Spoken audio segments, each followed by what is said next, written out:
Bem-vindos à série Escrituras Antigas do nosso canal Estudamos a Bíblia.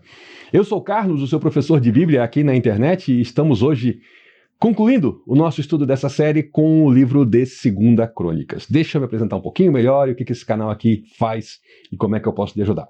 Aqui é um canal de estudo bíblico. Hoje o que nós estamos fazendo, enquanto eu gravo esse vídeo, é estudar o Novo Testamento. E aí é versículo por versículo. A gente pega um livro e vai em detalhes do primeiro ao último verso. Eu convido você a nas segundas e quintas acompanhar os nossos estudos. Mas tem aí o Antigo Testamento, né? Então vai demorar um pouco até eu acabar o Novo Testamento e poder chegar aqui no Antigo. Para isso tem esta série aqui, Escrituras Antigas, onde eu faço um único vídeo de introdução para cada livro do Antigo Testamento. E essa gravação aqui é a última dessa série, porque eu não fiz ela na ordem em que os livros aparecem na Bíblia. Eu fui fazendo numa outra ordem quase ali aleatória e agora eu estou gravando, então, o nosso derradeiro vídeo. Se você está vendo essa playlist daqui a um tempo, vai estar tudo na ordem, na mesma ordem que aparece no sumário da sua Bíblia, tá? E aí o último livro lá vai ser Malaquias, mas se você está acompanhando aqui no canal à medida que eu lanço os livros e os vídeos sobre os livros, então você sabe que esse aqui é a nossa última gravação. Vamos lá então, vamos fazer o nosso estudo aqui, a nossa introdução ao segundo livro de Crônicas. Já fizemos o primeiro livro de Crônicas e eu vou retomar alguma coisa ali para poder fazer sentido o que eu vou falar hoje, tá? Originalmente, eu já expliquei isso para você no outro vídeo, o de 1 Crônicas, originalmente esses dois livros que nós temos da nossa Bíblia, eles eram um único rolo, um único volume de documento. Era simplesmente o livro de Crônicas. Depois esse livro foi dividido em dois, para fins até de facilitar a didática e estudo, né? E nós hoje temos os dois. Então muita coisa que eu falei, ou melhor, tudo que eu falei lá no vídeo anterior, no vídeo de 1 Crônicas, sobre esses livros, vale para cá também. Mas eu não vou deixar você que não viu o outro vídeo aqui sobrando, né? Vamos aqui fazer uma rápida revisão de um ou outro ponto, né? Só para você se situar e para quem viu também dar aquela revisada e poder andar junto aqui. Vamos lá então. Esses livros, eles são compostos, eles são escritos por um único autor, que aparentemente foi Esdras, aquele Esdras lá do livro de Esdras, que escreveu essa história depois do exílio da Babilônia.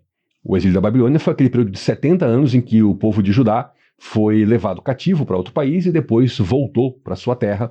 E aí eles vão então reconstruir não só o seu país, como também o templo, que é o centro de adoração para aquele povo, como também a sua identidade como nação. Porque essa identidade ela estava extremamente fragilizada por uma série de períodos de intensa idolatria.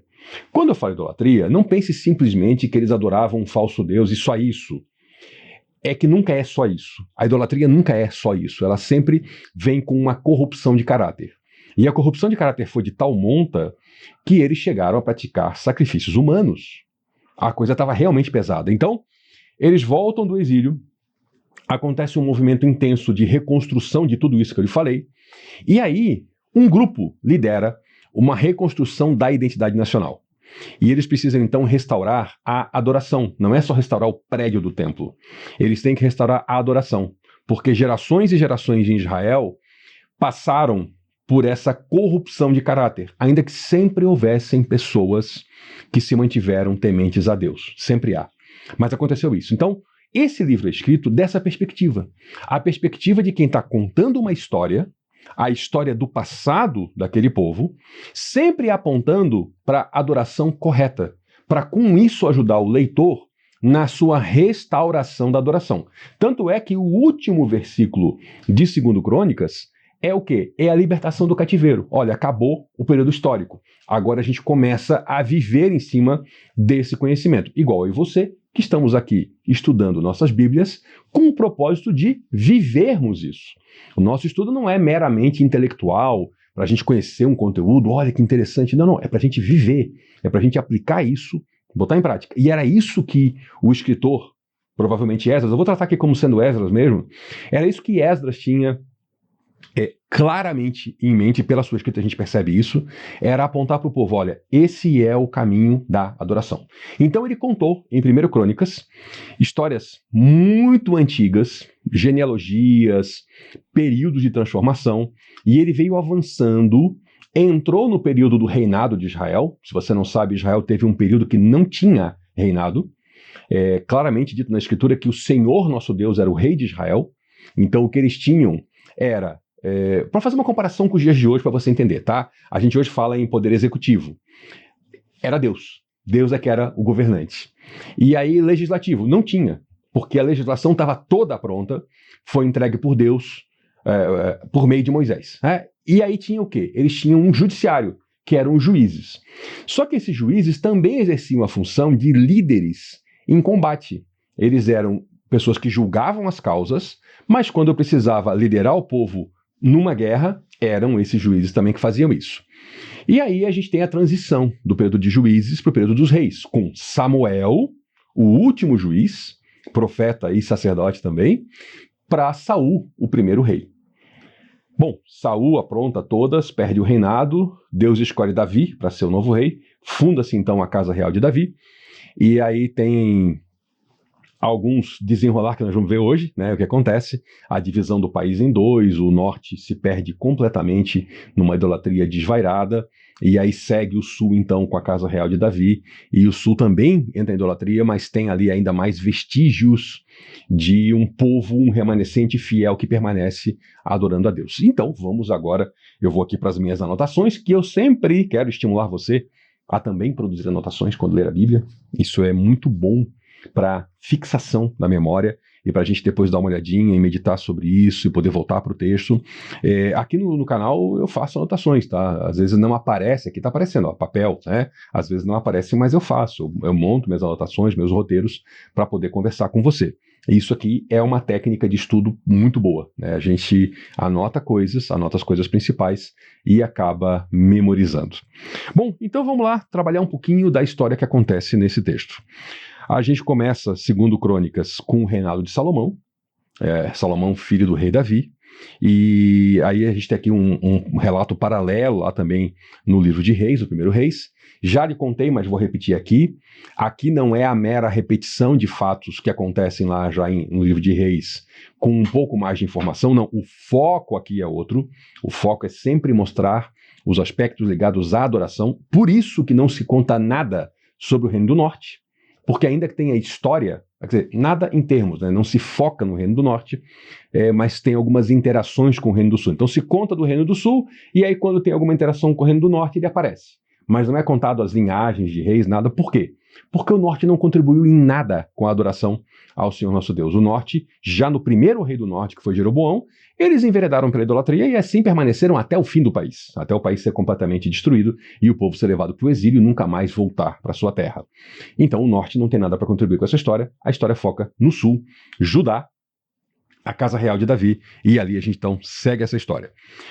Bom, temos Salomão naquela clássica oração dele, em que Deus aparece para ele e diz o que você quer, e ele fala, bom, o teu povo é um povo grandioso, é uma quantidade de gente, é muito importante cuidar desse povo, e eu sou inexperiente, me dá sabedoria.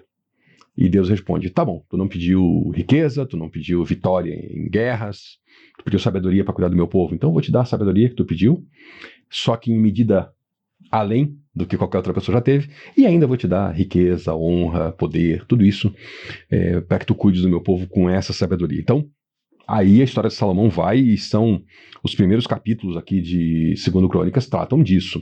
E lembra que a gente viu em 1 Crônicas que Davi queria construir um templo e Deus falou, negativo, sou eu que vou construir uma casa para ti, no sentido de uma família, de uma casa real.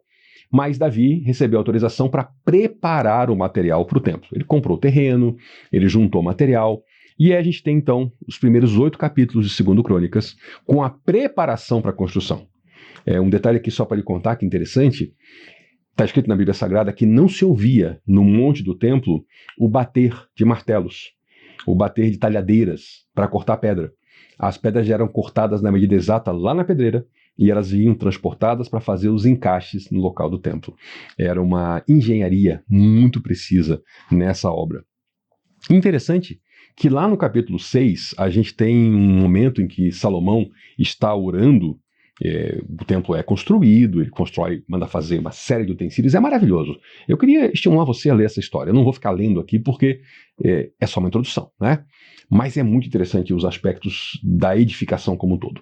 Aí ele faz uma plataforma também, bem alta, E ele sobe nessa plataforma, e aí talvez a gente, até quem estava no momento ali, pense naturalmente, né? É o rei, a figura política mais importante do país, então está exaltado numa plataforma. O que ele faz quando ele sobe nessa plataforma? Ele se ajoelha, ele se abaixa, e ele se humilha diante de Deus. E ele deixa muito claro que é Deus no céu, que é o Senhor. Que aquilo ali não é a respeito do rei. Lembra que eu lhe contei sobre o problema de Saul? Eu lhe contei no vídeo de 1 Crônicas. Saul tentou tomar para si as funções sacerdotais e ser rei e sacerdote, e com isso ter poder absoluto. Salomão faz a coisa correta, ele segue um outro caminho.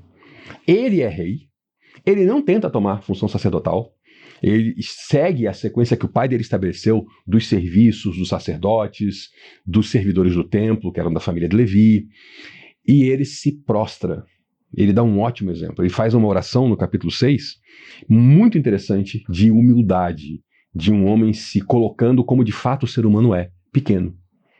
Toda a glória que o ser humano tenha de poder, de riqueza, de honras, na verdade, é poeira. É poeira que o vento leva. E quando o ser humano reconhece isso, aí as coisas funcionam. Veja que quando uma pessoa ela se fixa, ela se firma em coisas que são extremamente frágeis, como a glória humana, a aparente glória humana, se essa pessoa perde isso, e todos perdem em algum momento, a mente dessa pessoa entra em ruína. Alguém que pensa demais de si mesmo, quando perde essa fama, fortuna, ou o que seja, essa pessoa entra em ruína dentro de si. E ela realmente implode. Agora é interessante quando a gente vê pessoas que têm a atitude de Salomão, que não se veem como grandioso, veem Deus como grandioso. E se definem a sua estrutura interior como gente que serve a Deus e, portanto, gente que serve a gente. Quando essas pessoas perdem alguma dessas características, elas sentem falta, claro, mas elas não perdem a sua identidade, porque a sua identidade não estava firmada na riqueza, nas honras, no poder, na aparente glória humana. A sua identidade estava firmada no servir. Isso é muito importante. A gente observa que todos aqueles homens e mulheres que se firmaram numa identidade correta, mesmo diante das maiores tempestades, eles se mantêm.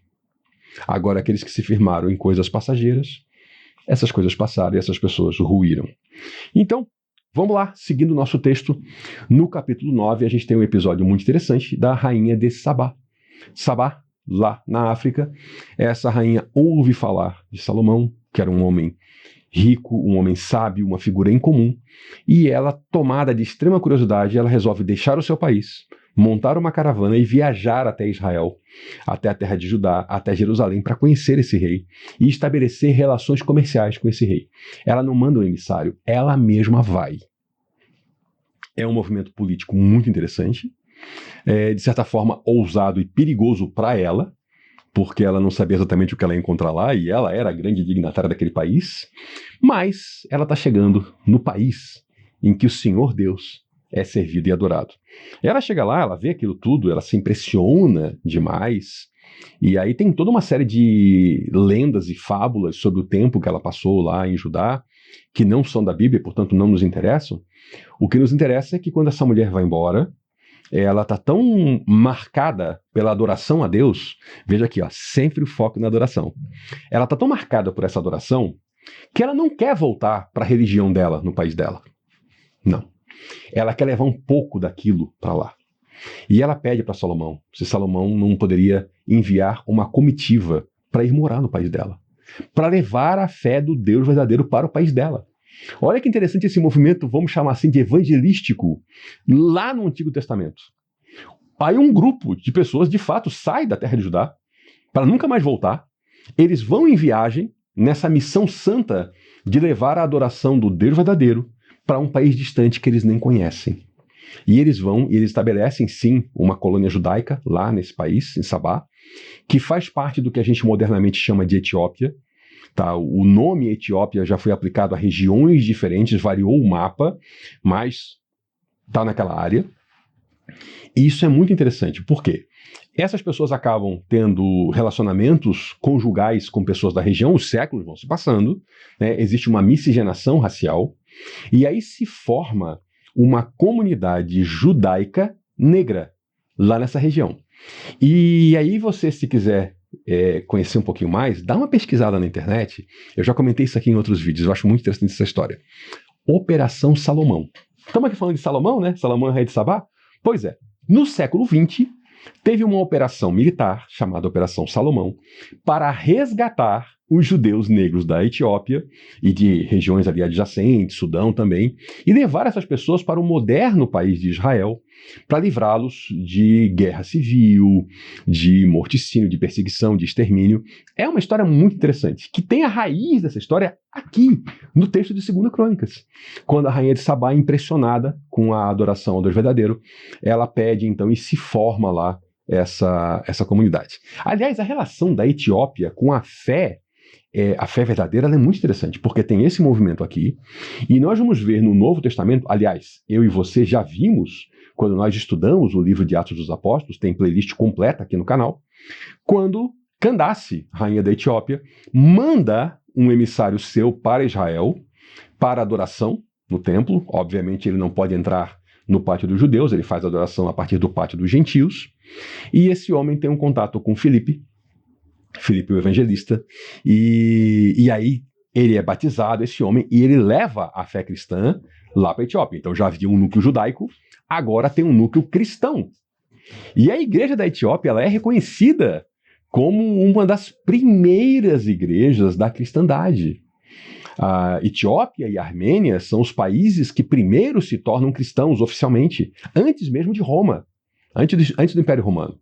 Então veja que interessante essa relação aqui e como é importante esse fundamento de fé que foi plantado no tempo da rainha de Sabá. Por isso que o autor de Crônicas ressalta isso aqui. Por quê? Porque é um foco em adoração. Uma nação estrangeira veio pedir para participar da adoração e para levar essa fé para o país deles. Segue então, no capítulo 10, acontece a tragédia da divisão do país. O que acontece é que Salomão, ele se entrega a uma vida pecaminosa e Deus então tira uma parte do reino da descendência dele, e aí o filho dele então não é nada sábio, e assim que ele assume o poder, o povo vem conversar com ele, porque aí vem revelado algo interessante. Salomão estava fazendo pessoas serem obrigadas a trabalhos forçados. A gente não tem primeiro um vislumbre disso quando lê anteriormente os textos. Parecem que os trabalhadores forçados são povos dominados, mas quando a gente lê aqui nós vamos ver que são israelitas também. Então havia ali uma grande quantidade de pessoas de outras etnias e também da etnia de Israel sob um jugo de trabalho forçado. E o pessoal vem conversar com um representante, né, pedindo o fim disso. E aí o filho de Salomão, mas ele perde a oportunidade e ele fala que ele vai ser mais duro do que o pai dele ainda. O resultado, o país racha e ele perde todo o norte, conforme Deus havia dito que já ia acontecer, né? E a gente tem ali no capítulo 10, no verso 18, a figura de Adonirão, que era o responsável pelo trabalho forçado. Ele é enviado para apaziguar o povo. O povo faz o quê? Mata o homem. Imagina, ele representa ali toda a desgraça que se abatia sobre ele, mandam ele para apaziguar. Eles pegam um homem e matam, né? Aí no capítulo 11, o rei do sul resolve fazer um contra-ataque. Resolve entrar em guerra com o norte. E porque ele vê o norte como infiel, ele vê aquilo ali como guerra civil. E aí vem um profeta e fala: não, isso aqui vem de Deus, não te mete com isso. Fica no teu canto, cuida do teu país, que é o sul agora, e não vai para isso aqui. E fortalece o país. Aí ele vai e fortalece o país também. Só que desobedece a Deus, segue fazendo besteira, né? E aí no capítulo 12 vem o Egito como mão pesada de Deus sobre Judá para corrigir o caminho, a nação do Egito. Eles entram até lá no templo. O templo que havia sido construído na geração anterior de Salomão é saqueado, já numa geração só. Passou uma geração, já entram os egípcios no templo, saqueiam o templo, tomam uma série de objetos, e tomam lá os escudos de ouro, por exemplo. Aí são feitos escudos de bronze para o lugar, para a guarda que fica ali no templo, né? E aí, bom, Aí Judá começa a entrar naquele período que vai cambaleando entre o certo e o errado, vem um rei dar uma acertada, vem outro rei dar uma perdida de novo, e eu vou aqui pular até alguns reis, tá? Eu não vou fazer toda a sequência, isso você lê depois, mas eu vou ressaltar alguns períodos aqui, algumas coisas muito interessantes que servem também como exemplos para a gente pensar e botar a vida aí numa perspectiva interessante da adoração e das consequências das nossas ações, né? Bom, aí tem os reis, né? Capítulo 13 fala do rei Abias e a guerra que ele tem contra o norte. O rei 14, Asa. Desculpe, capítulo 14, rei Asa. Olha a mancada que eu dei aqui. Capítulo 15 acontece algumas reformas religiosas, porque o povo dá uma desandada. Mas assim, essas reformas elas nunca são totais. Porque sempre tem gente que vai guardando os seus cantinhos de idolatria, os seus templozinhos escondidos, né? Isso vai acontecendo ao longo da história. Bom, no capítulo 16, a gente tem ali Baasa de Israel, que é um rei, como todo rei de Israel, né, um rei péssimo. E aí tem toda uma história de guerra com a Síria, né? Histórias vão rolando. No capítulo 17, aqui eu quero parar um pouquinho com você. Eu quero ver um pouquinho dessa história e o quanto que isso nos ensina. Vem o rei Josafá. Josafá, ele foi um rei bom. Ele se fortaleceu e ele fez muita coisa boa no reinado. Mas ele deu umas mancadas que foram cruciais para muita coisa ruim que vem depois. Então aqui é bom para a gente olhar e a gente se policiar também. Poxa, eu não posso ficar em algumas áreas da vida dando espaço para aquilo que não é de Deus, que foi o que Josafá fez. Ele, no geral, foi um bom rei, mas em algumas áreas ele namorou com o pecado e ele pecou. E isso sempre tem consequências. Então o que acontece é que no capítulo 18, ele faz uma coisa que a gente olha para isso e pensa assim, como é que um homem bom e inteligente cai numa dessa? Opa! Alerta para nós!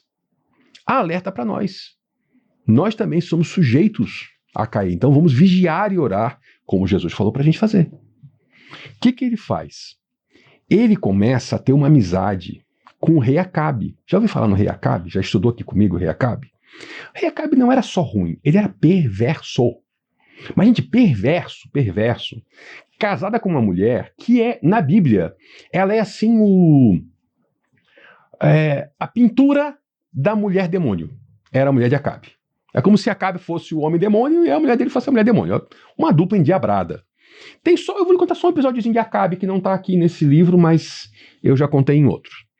Acabe vê um homem lá que tinha uma vinha muito bonita, perto do palácio, resolveu comprar. Falou, fulano, vende pra mim? Nabote. Nabote falou, não vou vender não, isso aqui é herança de família, né, eu quero ficar aqui, preservar, eu quero passar adiante isso aqui. Aí ele vai pra casa que nem um bebê chorão, se deita na cama, fica de cara pra parede, empurrado, de mal.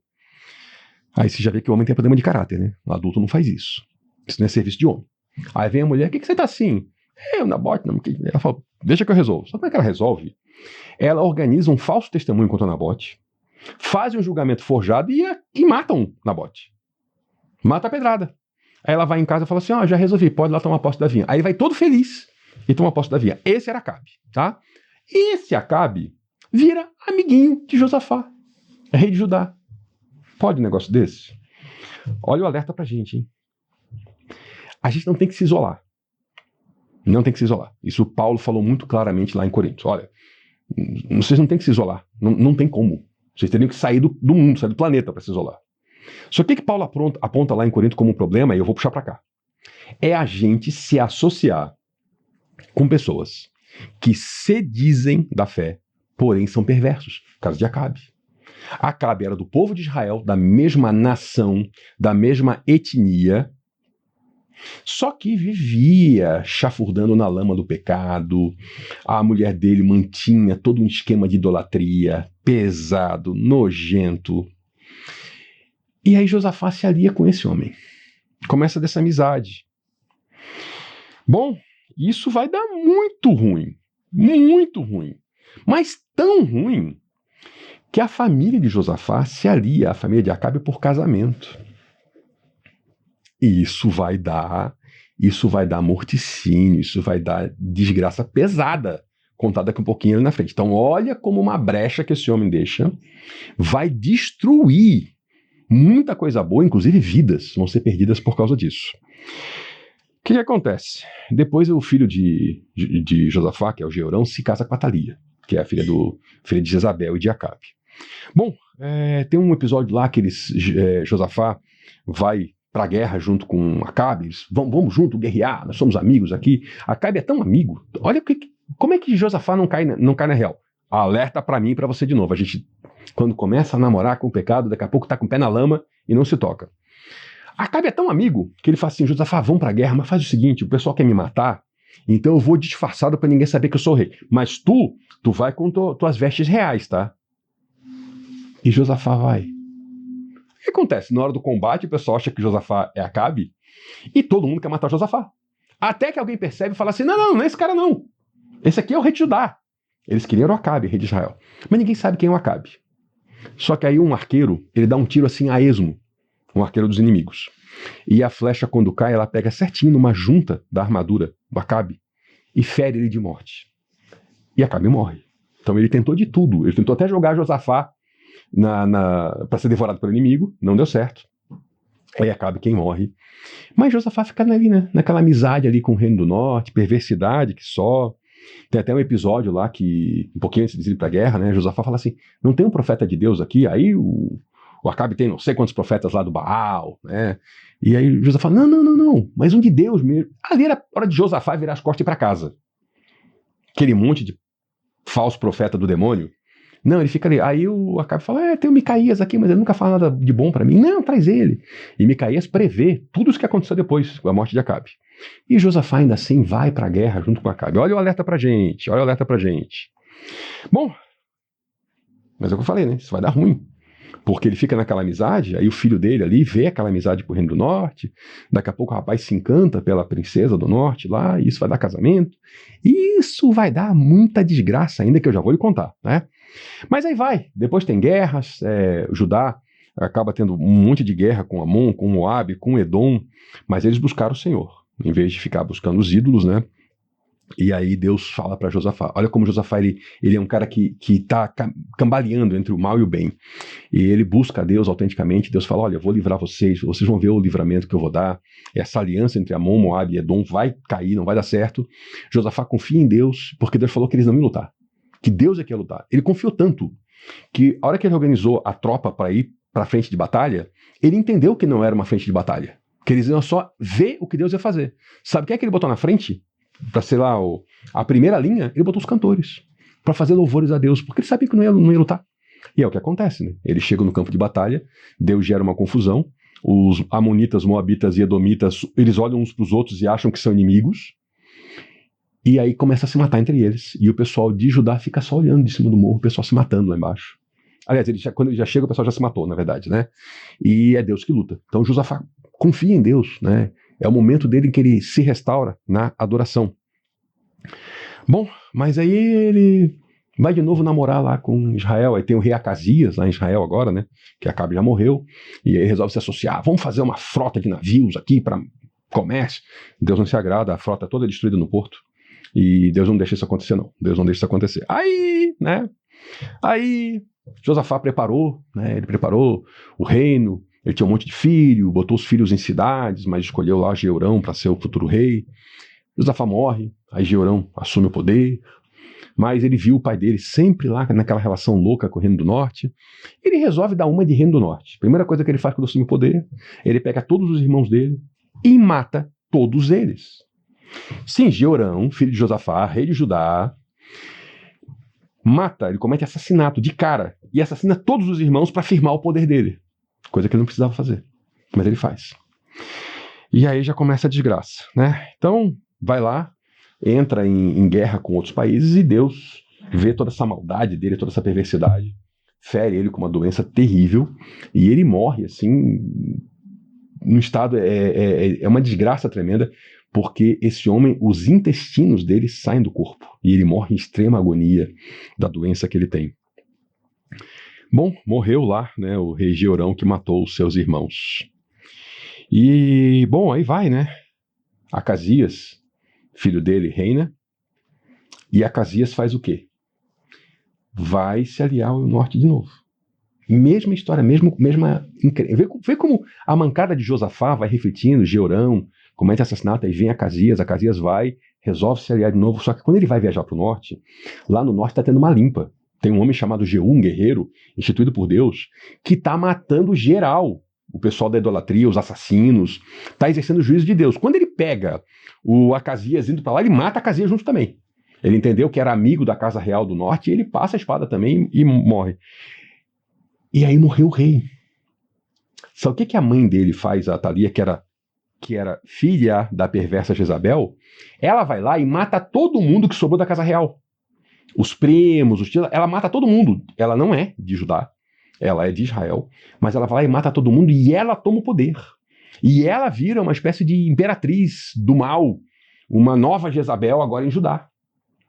Só que Deus tinha uma promessa lá para Davi, que nunca faltaria um descendente dele no trono. O que Deus providenciou? Que um garotinho, um menininho, fosse resgatado pelo sacerdote Joiada, levado para dentro do templo, ocultado lá. A Atalia nem sabia que essa criança estava viva. E ele foi criado lá. Né? Foi criado lá oculto. E ela não sabia. Ela imperando, né? E matando gente, fazendo toda a perversidade. Idolatria. Trouxe toda aquela podridão do norte lá para ajudar. Só que o rei estava preservado. O rei foi salvo, o menininho. Né? E esse menininho vai crescendo lá.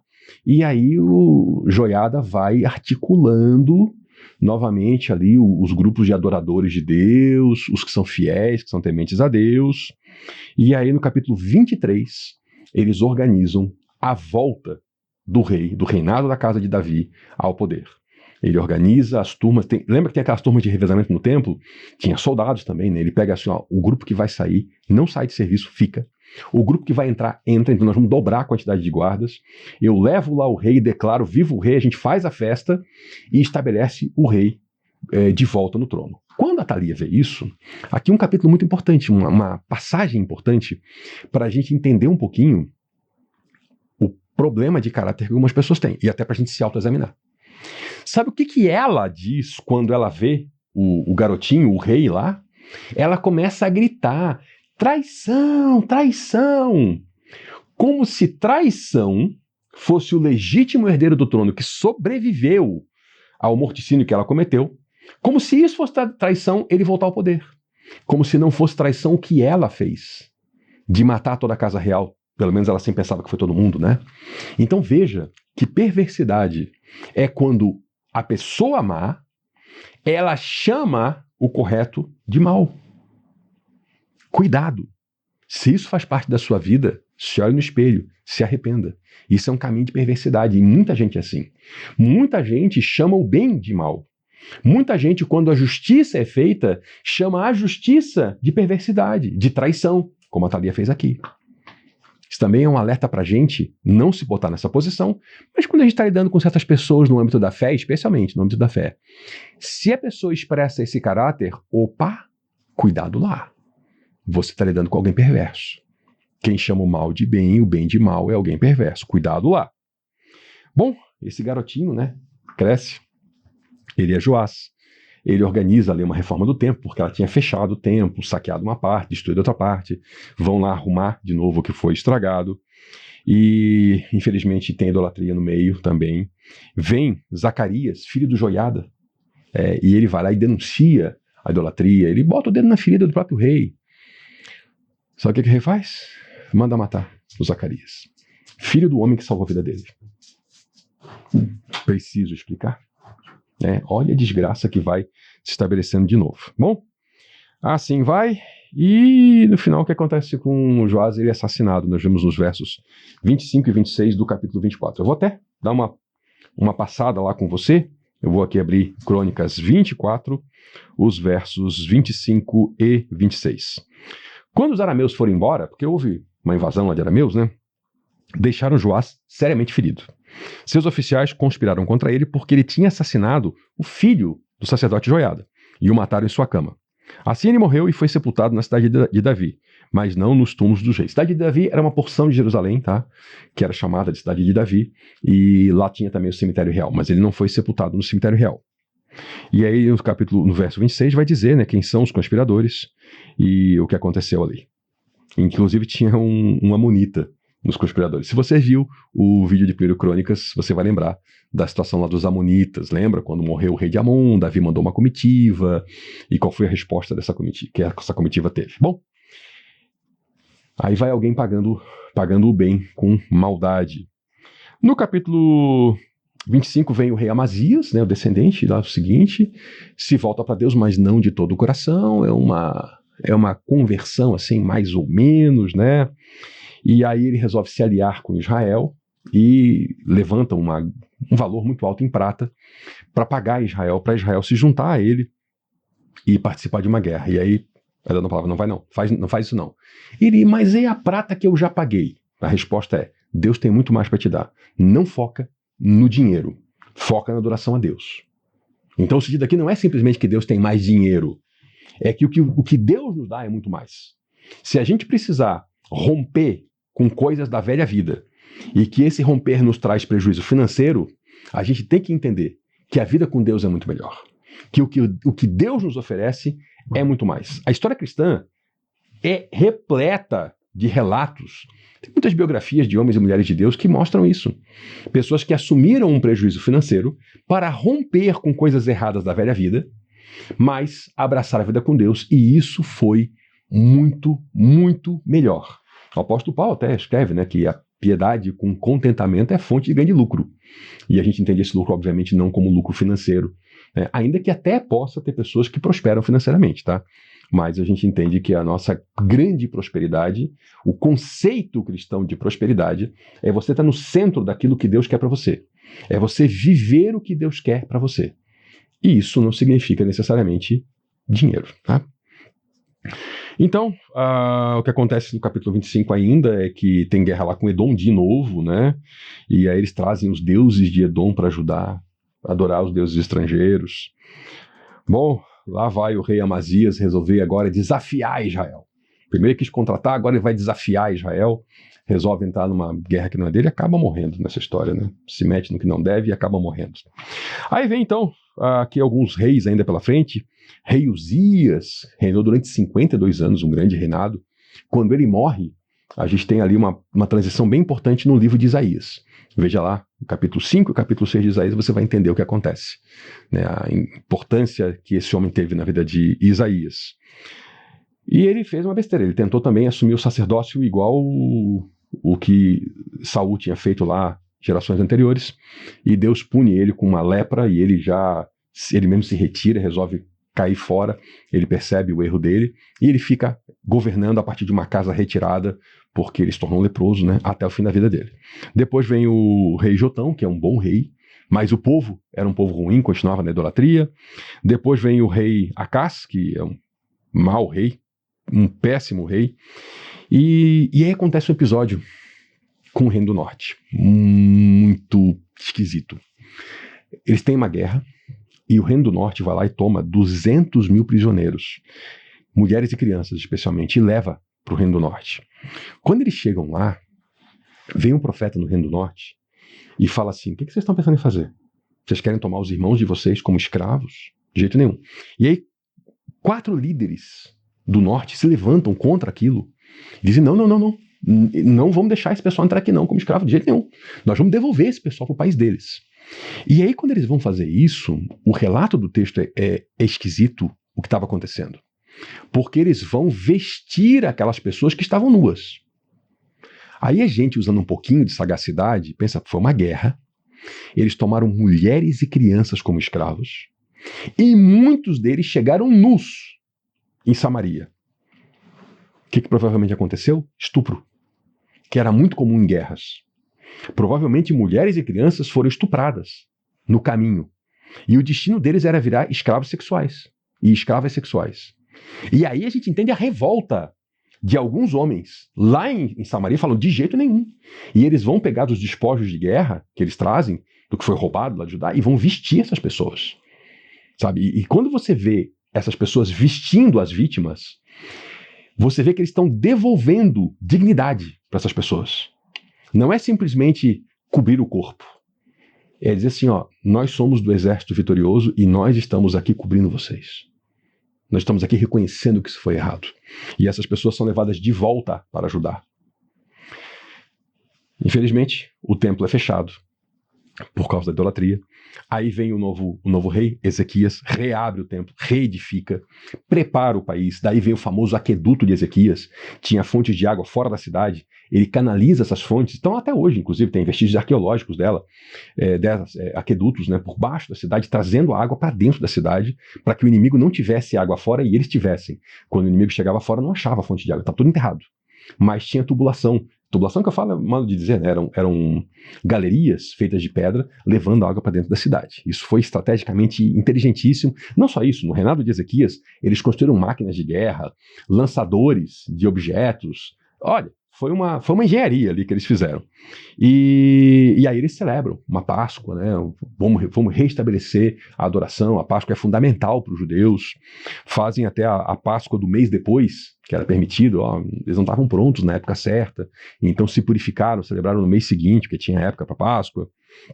E aí mandam mensageiros para o norte, mas agora não para fazer aliança não, para convidar as pessoas para a adoração verdadeira. E o povo zomba deles, mas alguns não. Alguns do norte falam assim, opa, lembra que eu falei que sempre tem um remanescente fiel? Lá no norte tinha. Tinha um pessoal que falou, opa, aquela religião verdadeira dos nossos antepassados que nós guardamos em segredo aqui dentro de casa e nós vivemos, lá no sul estão fazendo, vamos peregrinar para lá, vamos participar da Páscoa do Senhor, lá no templo, em Judá, conforme os antepassados faziam. E aí algumas pessoas vão para Judá para participar. Aí vem o quê? Uma invasão da Assíria. A mesma Assíria que destruiu o Reino do Norte resolve também invadir o sul.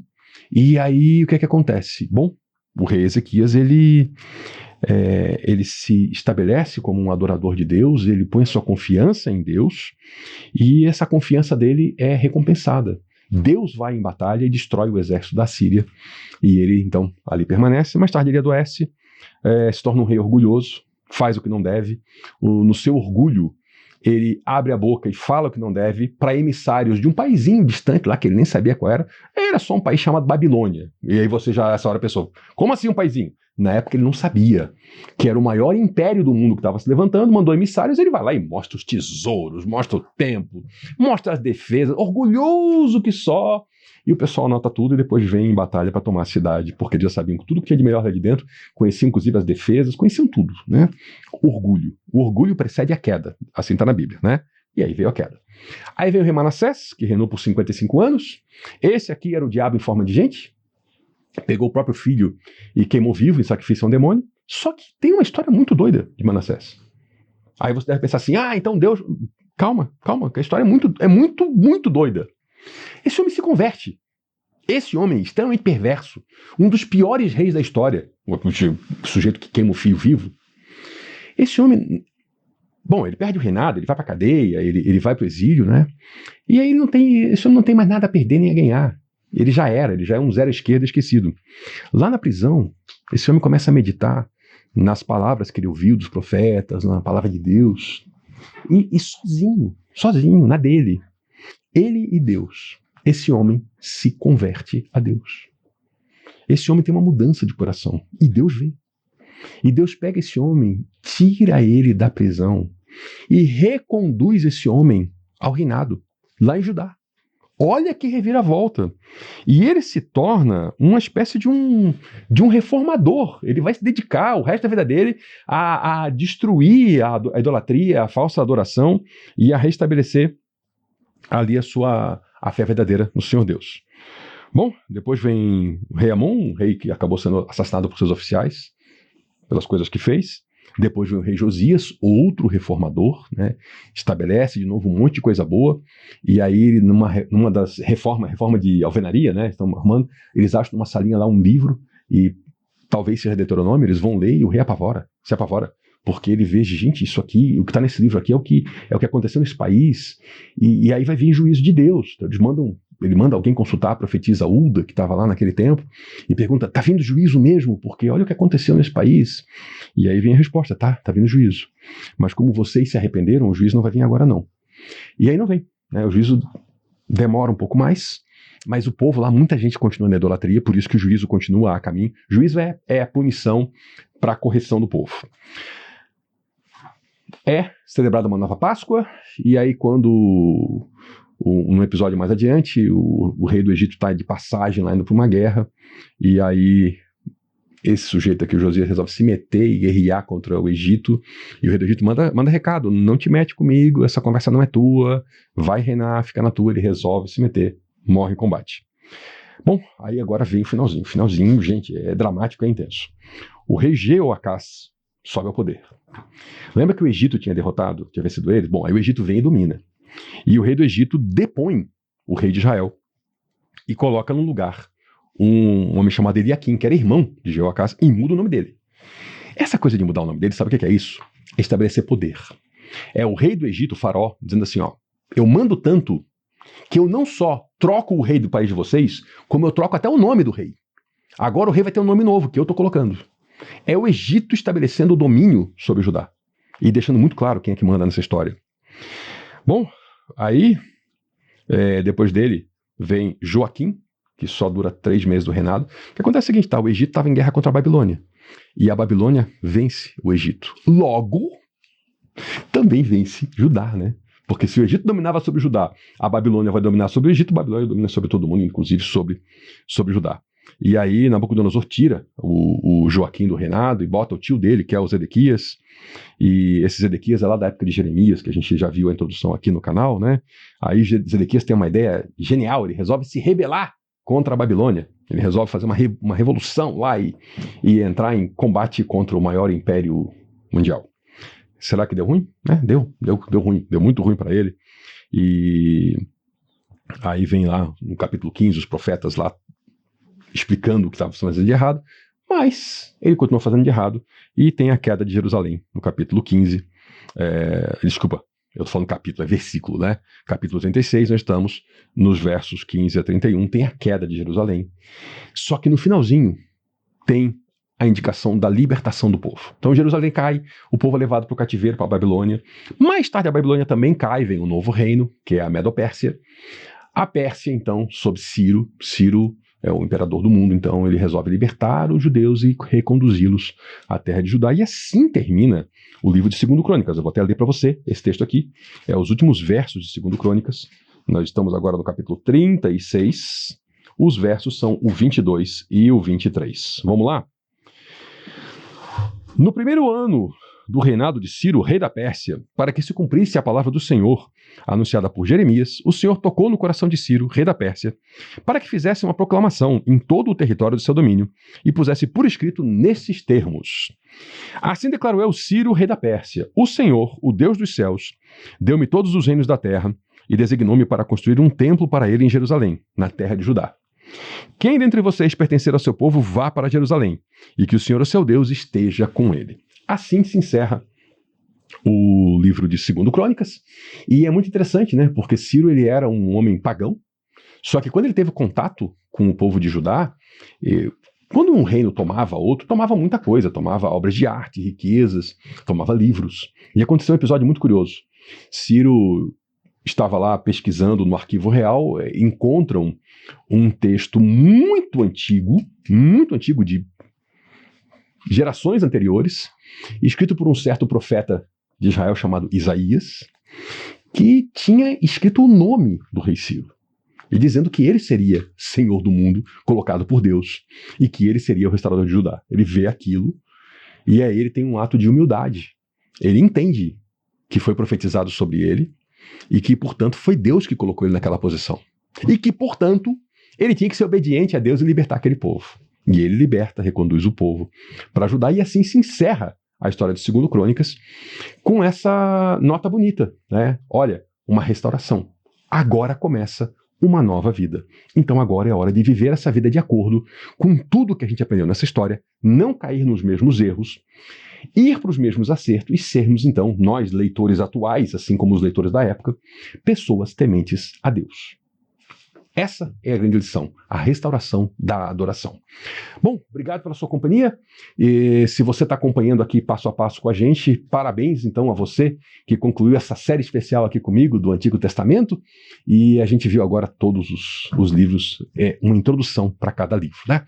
Com a graça de Deus ainda veremos todos esses livros, demoraremos para isso muitos e muitos anos, Então, que o Senhor dê a mim e a você a oportunidade de nós juntos estudarmos isso. Se você está vendo essa playlist lá na frente, sucesso na sua empreitada de estudar a Bíblia e vem com a gente, porque a gente deve estar nesse momento aí que segundas e quintas vendo o Novo Testamento e quem sabe, né, já estamos aí também no Antigo Testamento quando você assistir esse vídeo nessa playlist. Obrigado, gente, pela companhia.